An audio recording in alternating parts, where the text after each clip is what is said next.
Livro de Salmos, e o salmo que vamos ler é o 83. E diz assim, eu leio na NVI: Ó Deus, não te emudeças, não fiques em silêncio, nem te detenhas, ó Deus. Vê como se agitam os teus inimigos, como os teus adversários te desafiam de cabeça erguida. Eu repito novamente o versículo 1. Ó Deus, não te emudeças, não fiques em silêncio, nem te detenhas, ó Deus. Por enquanto até aqui, gente, essa é a oração de Asaf. Quem escreveu o Salmo 83 foi Asaf, segundo a maioria dos teólogos. Asaf, ele era um ministro de louvor na igreja, ele conduzia a música na igreja. E o Asaf, que era líder de culto, ministrava canções a Deus, faz uma oração um tanto quanto inusitada para nós, porque talvez você pergunte, como pode um homem que é músico, que compôs muitos salmos na Bíblia, que foi, a família dele foi separada para isso, para dirigir o culto, dirigir o momento de louvor, e esse homem, a oração que ele faz a Deus é: ó Deus, não te emudeças, não te cales, não fiques em silêncio diante do meu clamor. E é bom que isso esteja escrito, porque traz um registro para mim, para você, que existem momentos na nossa vida que Deus se cala. Existem momentos na nossa história que nós não vamos ouvir a voz de Deus. E quando perguntei quem tinha tido essa percepção já, você olhou para os lados e viu que eu e você já percebemos isso. Tem momentos que Deus se cala. E uma pergunta que eu já fiz a Deus, e possivelmente você já se fez a Deus: Senhor, por que o Senhor está calado? Por que esse silêncio? Sabe, de você ir na igreja e Deus usar um profeta, alguém com dom da profecia, falar para o irmão da tua esquerda, da tua direita, o de trás, o da frente, não falar contigo.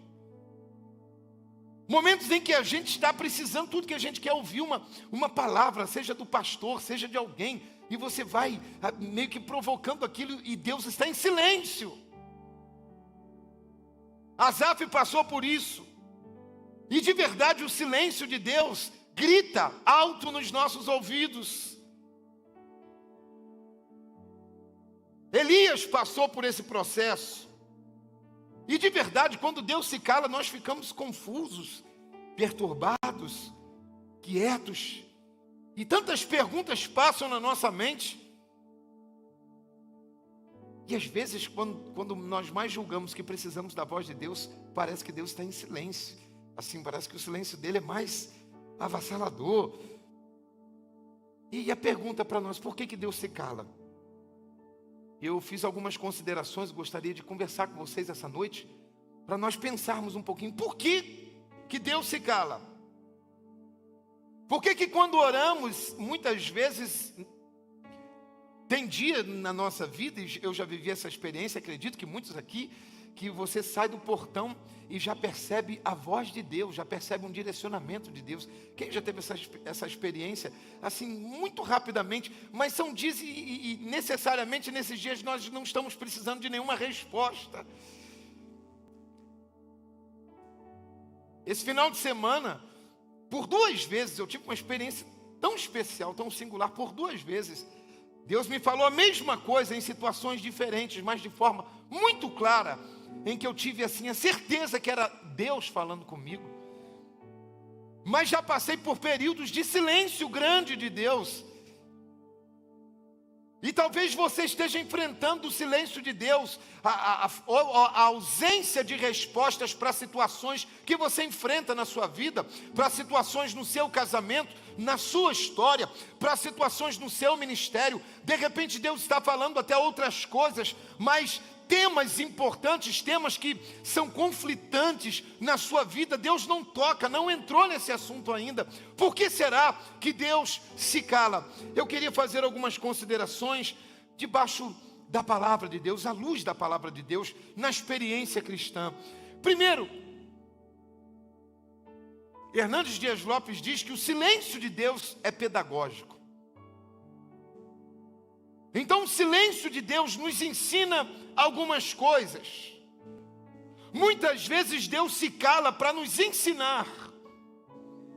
Mas o que Deus estaria me ensinando no silêncio dele, pastor? Simples, porém profundo. Deus nos ensina a ser perseverantes quando ele se cala. O silêncio de Deus também fortalece a nossa fé. Porque a fé não é só aquela fé que grita, que faz uma confissão, uma profecia a respeito do futuro, como fizemos há instantes atrás, mas a fé verdadeira é aquela que passa no deserto e no silêncio de Deus, continuando a confiar nele. O silêncio de Deus é pedagógico. Talvez você tenha entrado aqui com essa pergunta: Senhor, por que o Senhor não fala nada? Deus está em silêncio, e no silêncio dele Ele está nos ensinando. E eu abro um parêntese para dizer com temor, com humildade, para dizer que eu não vim aqui advogar. Em nome de Deus, eu não vim aqui ser o advogado de Deus, o advogado do silêncio de Deus, não. Eu vim simplesmente compartilhar a experiência bíblica comigo e com você, para que cresçamos, para que nos aprofundamos na fé. Eu não vim defender o silêncio de Deus para que você diga: não, Deus existe, o pastor foi lá defender. Não, eu vim aqui ser profeta de Deus na sua vida, dizer que enquanto Deus está calado, Ele está te ensinando lições. A lição da perseverança, a lição da fé, são lições importantes que nós só aprendemos na caminhada. Sabe, se tornar persistente ante ao silêncio de Deus. Porque ter fé quando Deus fala é maravilhoso, mas quando Ele silencia, você não ouve nada e ninguém continua dizendo: eu sei que tudo podes, eu sei que tu estás comigo, a tua vara e o teu cajado me consolam. Eu sei que tu vais preparar uma mesa perante mim na presença dos meus inimigos. O nome disso é fé, o nome disso é confiança em Deus. Deus nos ensina no seu silêncio. E a primeira consideração que gostaria de fazer: por que Deus se cala, pastor? Deus também se cala para nos atrair a Ele.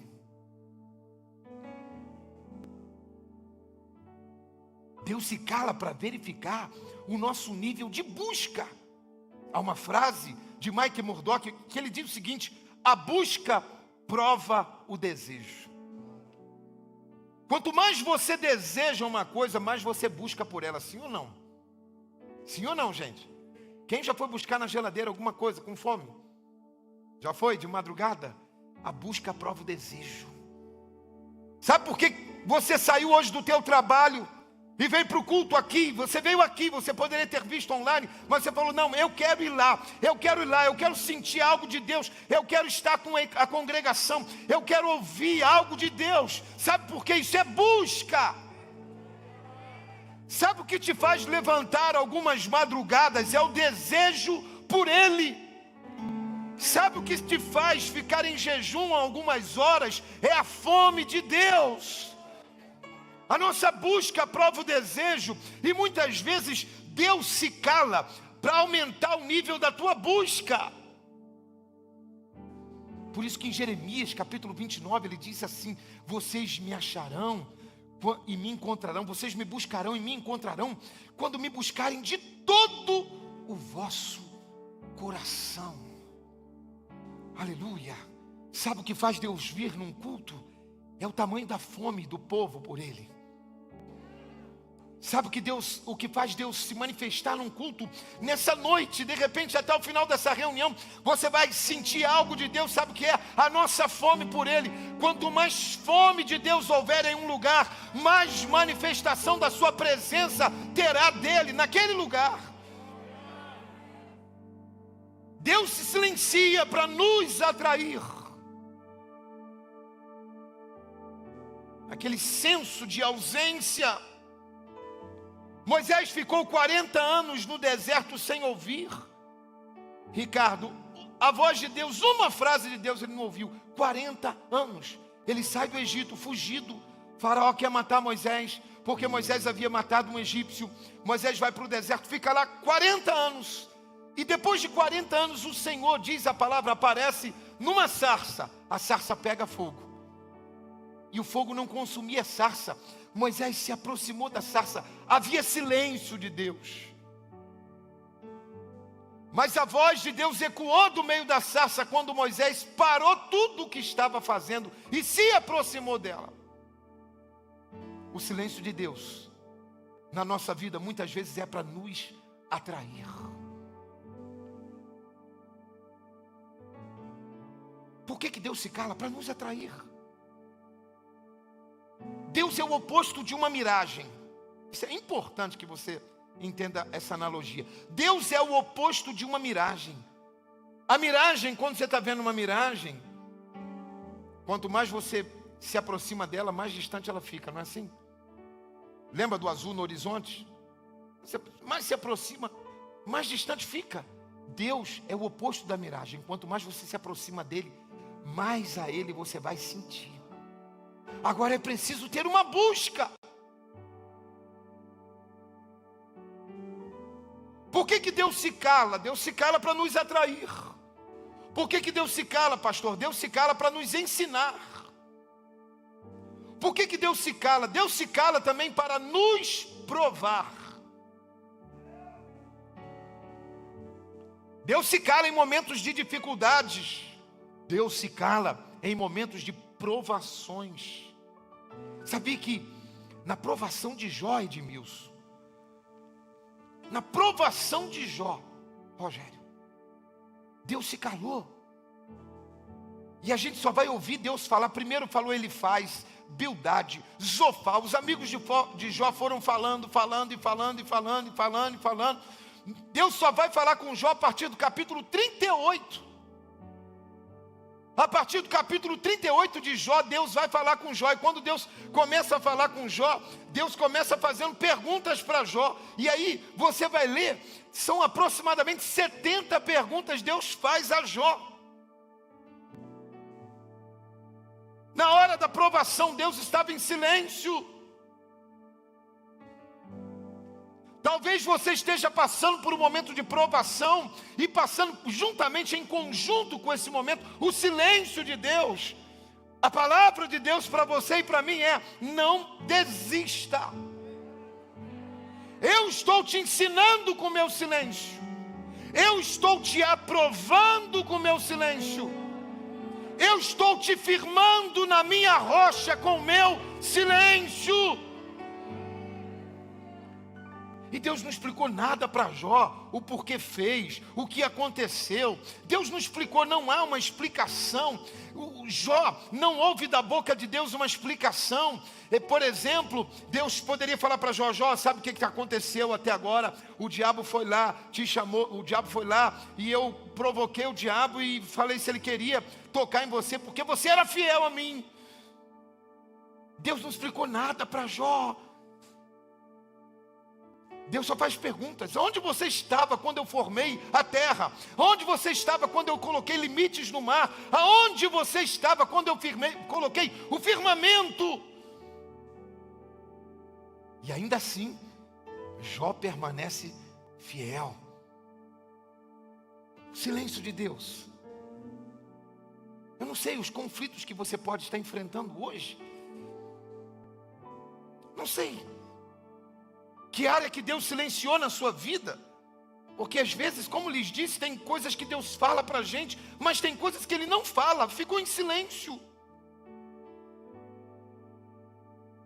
Eu não sei quais as perturbações que você enfrenta hoje, mas uma coisa eu tenho convicção: Ele está presente. O silêncio de Deus não significa ausência dele na sua vida. O silêncio de Deus não significa abandono dele em relação a você. O silêncio de Deus não significa desprezo dele por você. Não. Ele está presente Por isso Jesus disse assim: estarei convosco todos os dias, até a consumação dos séculos. Ele está presente. Por isso que um culto desse é importante, a gente está junto. Sabe, você não tem ideia, mas eu vou abrir meu coração como pastor. Muitas palavras eu escuto nos corredores da igreja, lá embaixo, nas escadas, de vocês. E Deus usa a sua vida para me fortalecer. Deus usa a sua vida, às vezes uma mensagem que você manda para mim. Outro dia, eu estava naqueles conflitos de pastor, e a gente tem muitos conflitos como seres humanos, e um irmão escreveu para mim: pastor, o senhor não sabe quanto a sua vida me abençoa, eu oro pelo Senhor constantemente. Gente, aquilo foi uma injeção de ânimo. Não era Deus falando, mas era Deus usando alguém, era Deus usando do amor de alguém para falar comigo, do amor do irmão para comigo. Por isso que o culto presencial é importante. Por isso que quando você sentir desejo de olhar para alguém e falar: meu irmão, qual é o teu nome? Meu irmão, como você chama? Onde você mora? Sabe, essa palavra é uma injeção de ânimo no espírito de alguém. Por isso que a palavra vai dizer que nós somos edificados mutuamente. Por que Deus se cala? Deus se cala na provação. E vou falar para você, tem momentos na nossa vida que não cabem 3 pessoas. É só você e Deus. Não adianta falar com o pastor, não adianta falar com a irmã Doquinha da oração, com canelinha de fogo. Não adianta, é você e Deus. É você e Deus no quarto da oração. É você e Deus na caminhada do dia a dia. Tem momentos na nossa vida que somos só nós e Deus. E Ele em silêncio. Talvez você está passando por esse momento de silêncio. Mas Deus se cala, se silencia na aprovação. Insisto em dizer que o silêncio de Deus não significa ausência. O silêncio de Deus não significa abandono. O silêncio não significa rejeição nem desprezo. O silêncio de Deus pode fazer parte do pacote dessa aprovação. Por isso que Pedro diz da ardente provação que nós passamos. Por isso que o apóstolo Paulo também diz que essa momentânea aflição produzirá um peso de glória. Peso de glória não é você sair glorificando por aí, não. Peso de glória é você ser solidificado na rocha inabalável.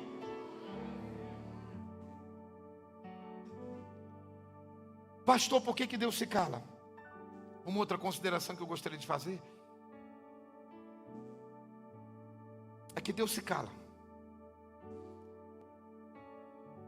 quando está trabalhando também em nosso favor. Talvez você não tenha noção do que Deus está fazendo. Ele está em silêncio, mas está fazendo. O livro de Esther. Quem já leu o livro de Esther aqui? Levanta a mão bem alto. Quem já leu o livro de Esther todo? Se você não leu, eu quero sugerir essa leitura urgentemente. Procure no livro de Esther com uma caneta na mão. Vá ler o livro de Esther com a caneta na mão. Procure a palavra Deus, anjo, Espírito Santo. Procure lá. Eu vou procurar a expressão anjo, o anjo do Senhor agindo. Vou procurar lá Deus falando. Vou procurar lá o Espírito Santo veio e fez. Procure no livro de Esther. E você vai ver Deus em silêncio, agindo o tempo inteiro na história. E talvez você esteja enfrentando um período de silêncio e Deus está nas entrelinhas da tua história, escrevendo com o dedo dele a tua história nesse momento de silêncio. É por isso que tem uma música que a gente canta, eu acho que vai cantar até no céu. Ela diz assim: a gente precisa entender o que Deus está falando. Quando Ele fica em silêncio. Eu cantei errado? Vamos de novo, vai, gente. A gente precisa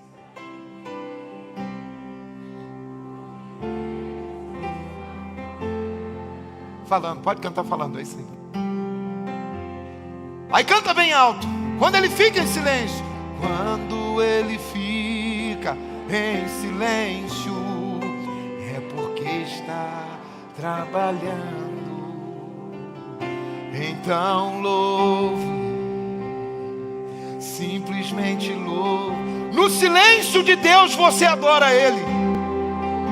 No silêncio de Deus você ama Ele.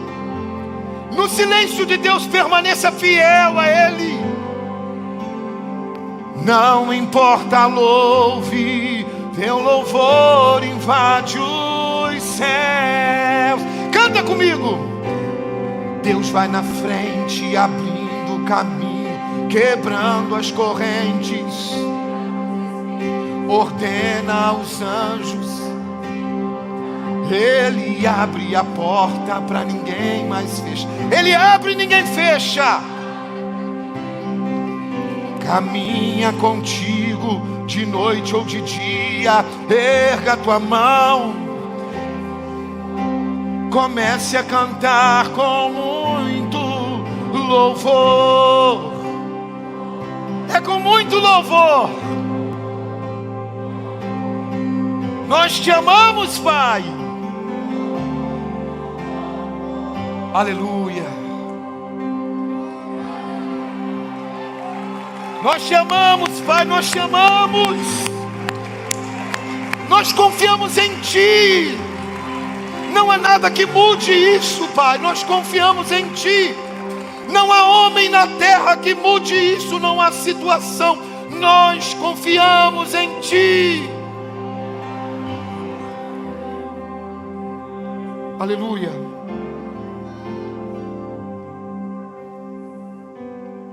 Aleluia. Ele não muda. Agora aperta o cinto um pouquinho. O silêncio de Deus pode também indicar uma outra coisa. E não poderíamos deixar de falar que o silêncio de Deus pode indicar uma rejeição a um comportamento pecaminoso. Deus pode silenciar sim por causa do comportamento pecaminoso. Deus pode silenciar por causa da desobediência. Deus pode silenciar por causa da obstinação, pelo endurecimento causado pelo pecado. Deus silenciou com Saul. Deus deu uma ordem a Saul e disse assim: Saul, destrua os amalequitas. E Saul guardou o melhor do gado, as mulheres virgens, guardou o rei, manteve o rei vivo. E o Samuel, o profeta, falou: Saul, que barulho é esse? Ah, esse aí é o barulho das ovelhas que eu separei para fazer uma oferta a Deus. E Deus silenciou com Saul por causa da desobediência. Deus desprezou o pecado que Saul havia cometido. Deus se cala quando o homem se torna obstinado no seu estado pecaminoso. Deus também se cala quando Ele falou e você está perguntando o que Ele já falou. Deus não é criança para repetir. Tem coisas que estão na palavra, não faz, e a gente faz e vai perguntar a Deus: posso fazer? Mas já está lá. Ele não vai repetir. Você entende? Deus silencia. Deus silenciou com Saul. Deus silenciou com Sansão.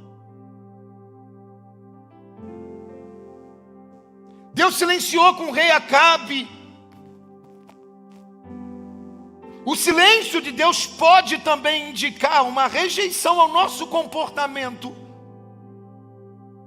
E essa noite o Espírito Santo nos trouxe a esse lugar para ouvir a voz dEle, para nos aproximar dEle, para que eu e você tenhamos convicção que Ele nos ama, e Ele disciplina todo aquele que Ele ama, que Ele tem por filho. Aleluia. A vaidade de Saul a desobediência de Saul. E gente, é verdade, Deus não é populista. James, Deus não é populista. Deus não vai tomar atitudes. Deus não é orientado pela audição pública, pela audição do seu público. Deus não se pauta pela maioria, porque o povo está querendo, o povo não, o pastor está querendo, não. Deus não se pauta pela nossa orientação. Deus é Senhor, soberano, sábio, Ele tem todo o domínio, Ele sabe o que faz, Ele não é homem para que minta, nem filho do homem para que se arrependa. Ele conhece o antes, durante e o depois. Ele é de eternidade a eternidade. Ele conhece o amanhã, Ele conhece o futuro, Ele conhece o ontem. Ele tem a tua história escrita nas palmas de suas mãos.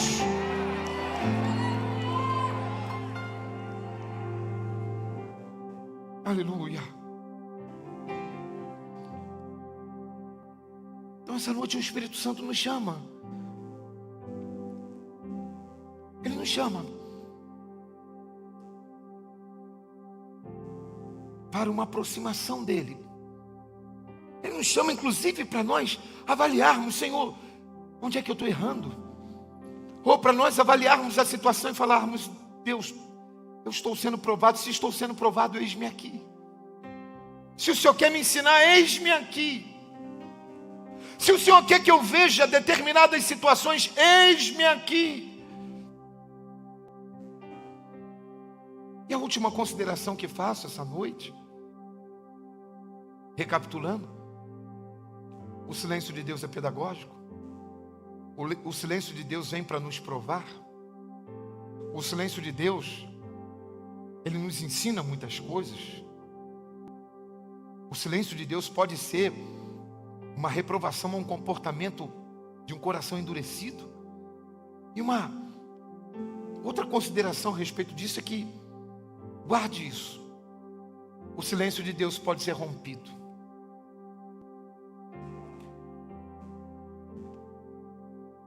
Vou repetir porque 3 entenderam. O silêncio de Deus pode ser rompido. Quem crê nisso? Ele diz assim, um texto que nós conhecemos e muitas vezes por conhecermos e repetirmos, em muitos momentos parece que nós desconsideramos a profundidade desse texto. Em Jeremias capítulo 3, versículo 33, ele diz assim: clama a mim e responder-te-ei.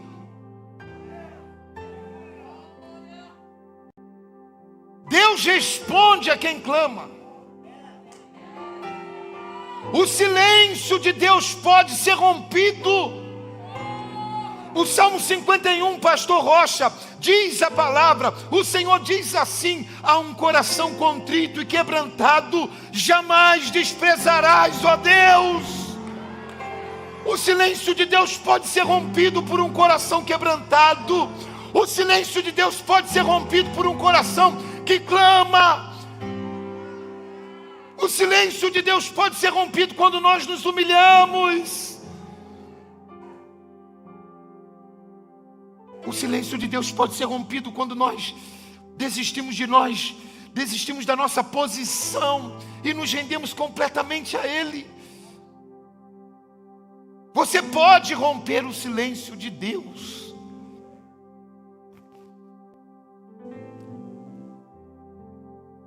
E uma coisa muito importante na nossa vida, e eu não sei se vai ser bom, vai ser ruim para você ouvir isso, para mim ouvir isso, mas é importante falarmos.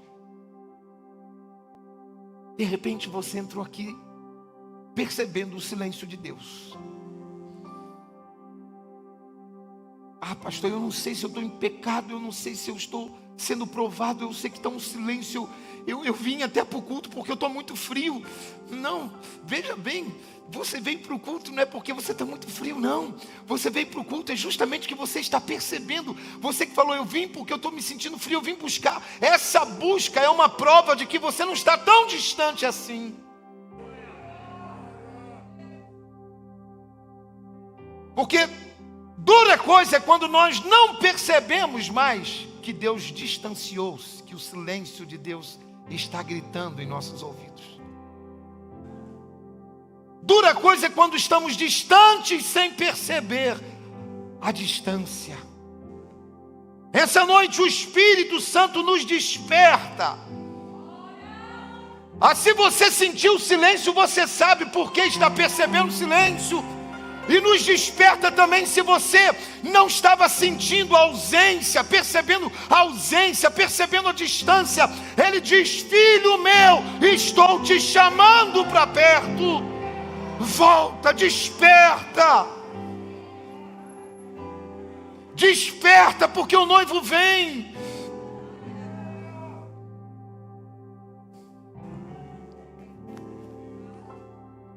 O silêncio de Deus pode ser rompido. O cego Bartimeu rompeu o silêncio. Ele gritou, preguei outro dia, ele gritou: Jesus, filho de Davi, tem misericórdia de mim. Ele rompeu o silêncio. E você acha que Jesus não sabia que ele estava ali? Sabia. Mas Jesus fez que não sabia. Ele pode fazer, pode ou não pode? Pode. A mulher Sirofenícia vem atrás gritando: mestre, socorre a minha filha, mestre. Gente, a ponto dos discípulos chegarem para Jesus e falaram assim: mestre, sabe, Pedro chegou naquela assim: ô Jesus, deixa eu falar, tá ficando chato, a mulher tá aí gritando, olha para ela. Ela rompeu o silêncio. Você pode romper o silêncio de Deus. Eu quero convidá-lo essa noite a romper o silêncio de Deus. Como é que eu faço isso, pastor? Com o coração quebrantado, com o coração humilhado diante dele. Como é que eu faço isso? Clamando. Sabe? Tome posicionamentos diferentes. Você e Deus. Às vezes nós entramos num ambiente de culto e estamos preocupados com quem está à direita, à esquerda. Não, põe a tua atenção em Deus e se larga nele, mergulha nele. Faça o possível, chame a atenção dele. Deus não está preocupado com protocolos humanos, com protocolos religiosos, com protocolos litúrgicos. Deus quer saber se teu coração está ou não está interessado nele. Tem alguém aqui interessado, apaixonado, que quer romper o silêncio? Essa noite eu quero convidá-lo a orar, a clamar, dizer: Senhor, eu estou decidido, eu quero ouvir tua voz.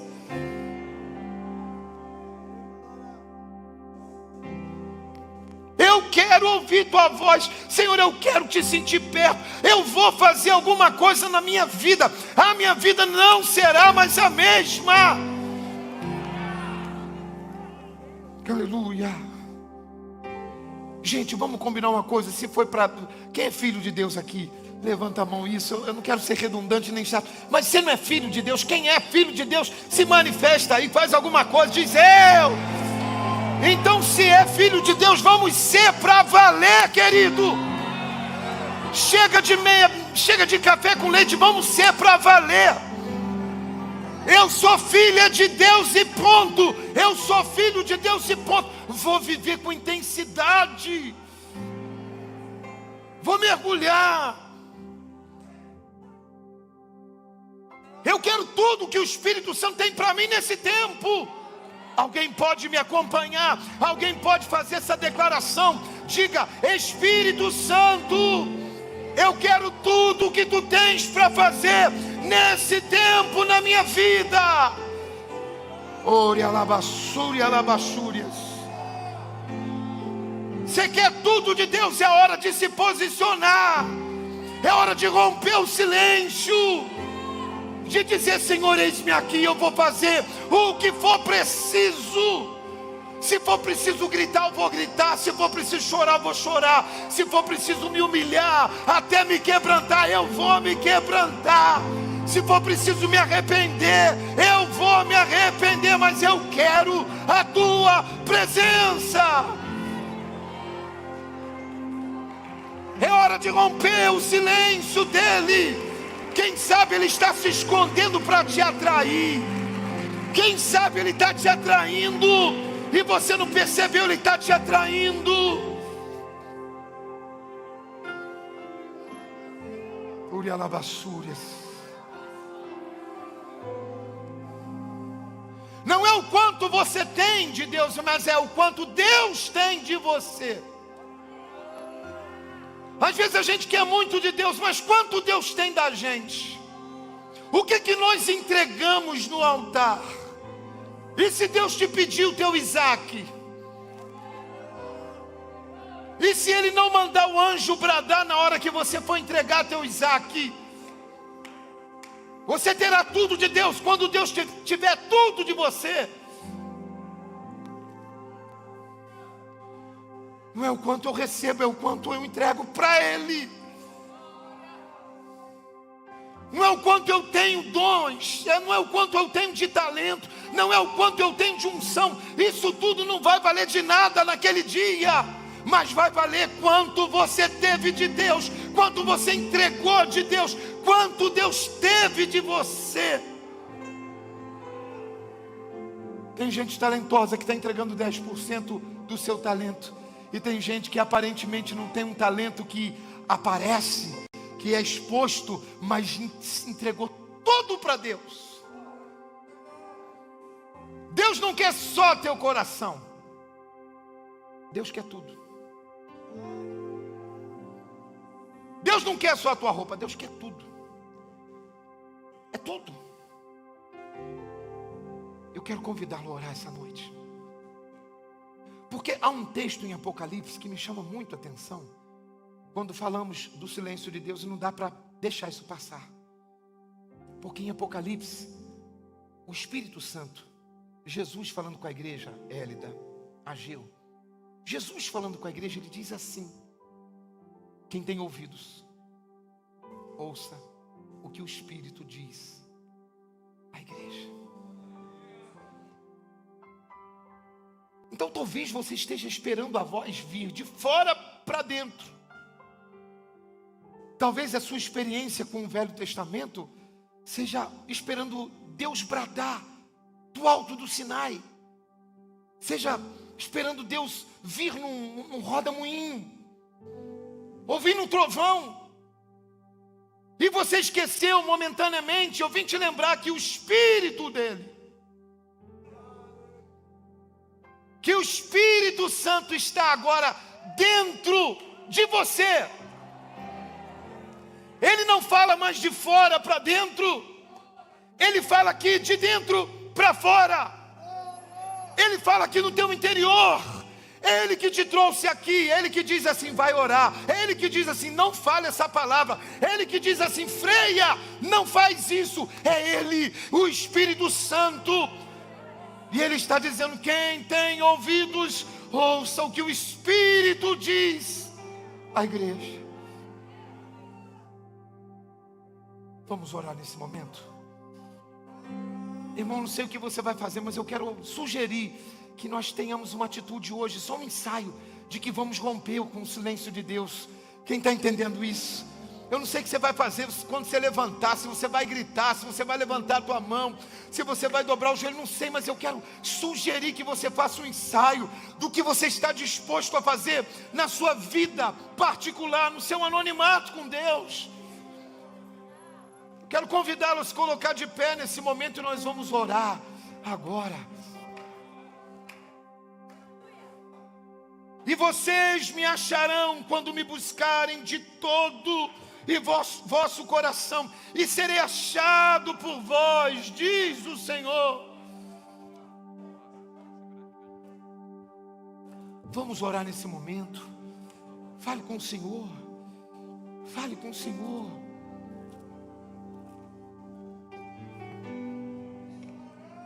Fale com o Senhor. Vamos orar nesse momento. Aleluia. Pede ao Senhor, Senhor, faz algo novo na minha vida. Senhor, faz algo novo na nossa vida. Senhor, nós estamos dispostos. Nós queremos, Senhor. Senhor, nesse momento eu apresento cada pessoa, cada homem, cada mulher, cada um dos teus filhos que está aqui nesse momento. Senhor, nós nos colocamos diante de Ti.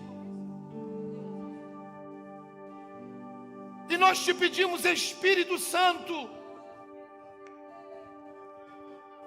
que todo o tampão dos nossos ouvidos sejam retirados, que as escamas dos nossos olhos caiam. Senhor, que o colírio do céu venha ungir nossos olhos. Pai, que os nossos ouvidos estejam atentos à Tua voz. Não queremos mais viver sem a Tua voz, sem a Tua presença. Não queremos deixar de perceber o Senhor. Ah, Pai, nós confiamos em Ti. Não queremos uma vida comum. Nós queremos uma vida extraordinária. Uma vida extraordinária na Tua presença, Pai. Em nome de Jesus.